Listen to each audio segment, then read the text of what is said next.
Hello, I'm Sebastian. Welcome to 9 Trees podcast. Today, I will summarize and review the book. The Genius of Israel by Senor explores how a small country facing persistent security threats, political fragmentation, and deep cultural divisions has still managed to build a dynamic economy and a resilient society. Known for analyzing Israel's innovation story, Senor shifts attention from startups alone to the broader national capacity to absorb shocks and adapt under pressure. The book considers Israel's turbulent regional environment, its domestic debates over identity and governance, and the recurring tests of war, terror, and geopolitical uncertainty. Rather than presenting a simple success narrative, it examines the tensions that coexist with achievement, including disputes between secular and religious communities, Jewish and Arab citizens, and competing visions of democracy. Through a wide lens, Senor highlights the institutions, civic habits, and historical experiences that have shaped Israel's ability to rebound from crises and keep building. The result is a big-picture portrait of national endurance and reinvention. I will give you key takeaways from this book. Firstly, resilience as a national operating system. A central idea of the book is that Israel's advantage is not only innovation but a repeated capacity to recover, retool, and keep functioning through disruption. Senor frames resilience as something more systemic than courage during emergencies. It is a set of expectations and routines across government, business, and civil society that assumes volatility and prepares for it. Israel's history of wars, terrorism, diplomatic isolation, and economic uncertainty has made crisis management a normal part of leadership rather than a rare exception. That pressure, the book argues, can accelerate learning cycles, push organizations to improvise, and reward fast decision-making. The narrative also emphasizes that resilience does not mean the absence of trauma or disagreement. It means that institutions and communities find ways to continue working despite them. From maintaining continuity of daily life under threat to quickly restoring economic activity after shocks, the book presents resilience as a practical capability built over decades. This topic helps readers understand Israel not as a miracle story, but as a case study in how societies internalize risk and convert it into adaptability. Secondly, division, identity, and the paradox of cohesion, the book devotes significant attention to Israel's internal divisions and how they coexist with moments of shared purpose. Senor highlights the reality of a society that is intensely argumentative, politically fragmented, and split across religious, ideological, and ethnic lines. These cleavages shape debates over national identity, democratic norms, military service, education, and the role of religion in public life. At the same time, the book explores a paradox. A nation can be divided and still demonstrate strong social mobilization when confronted with external threats or collective challenges. This does not imply uniformity or harmony. Rather, it suggests that Israel's civic energy includes both conflict and cooperation, and that disagreement can be a sign of engagement rather than collapse. By examining how diverse communities negotiate power and belonging, Senor portrays a society constantly renegotiating its social contract. For readers, this topic offers a lens to understand how resilience may depend on the ability to hold competing identities in tension, while maintaining some shared institutions and commitments that keep the country functional even during intense political disagreement. Thirdly, security pressures and their ripple effects. Israel's security environment is presented as a continuous shaping force rather than a background detail. The book looks at how recurring threats and military conflicts influence leadership culture, public expectations, and national priorities. Security needs have historically driven investments in intelligence, defense technology, and rapid response capabilities, but Senor also connects the security mindset to broader patterns of problem-solving. Mandatory military service and the prominence of defense institutions have helped create networks, leadership training, and a bias toward action, all of which can spill over into business and civic life. At the same time, the book does not treat security as purely beneficial.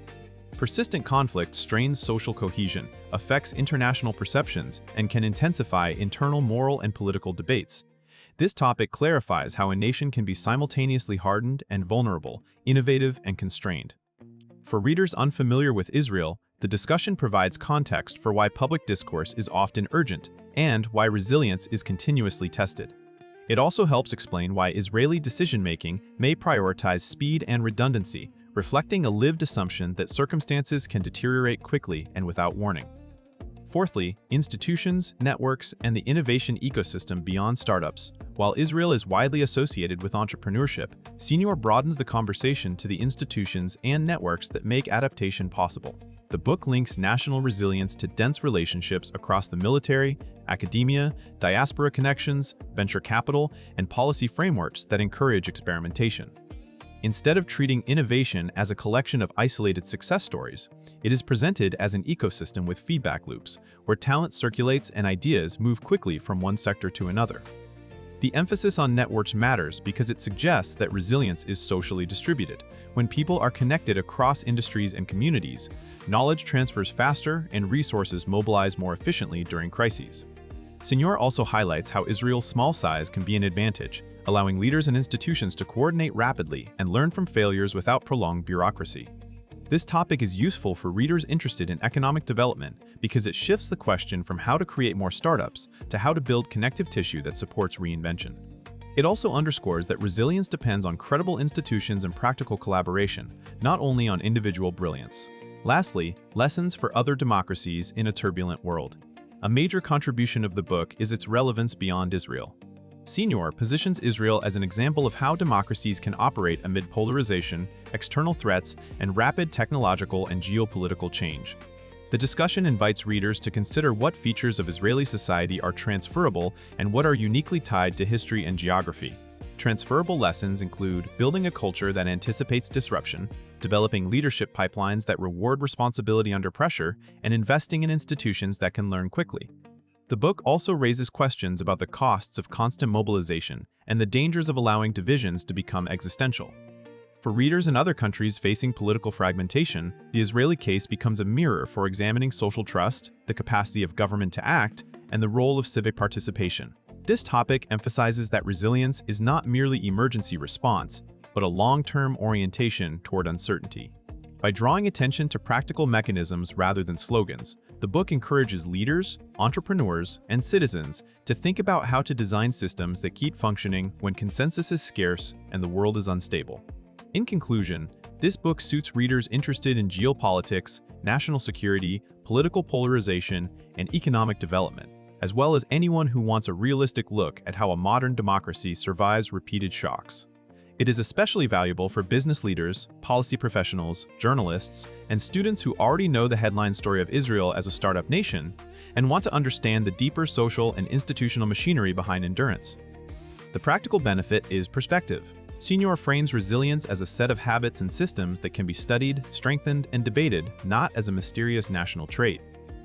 Readers may come away with sharper ways to think about crisis preparation, civic cohesion, and the trade-offs that accompany constant pressure. Compared with many books that focus narrowly on Israel's tech scene or on one political narrative, this one emphasizes a broader, more integrative lens across security, society, and institutions. That breadth makes it worth buying for people who want a single, accessible framework for understanding why Israel keeps adapting despite division and what that reveals about the challenges facing other turbulent democracies today. If you would like to support Dan Senor, you can buy the book through the Amazon link I've provided in the podcast description. After reading the book, please let me know what you think and share your thoughts. See you around.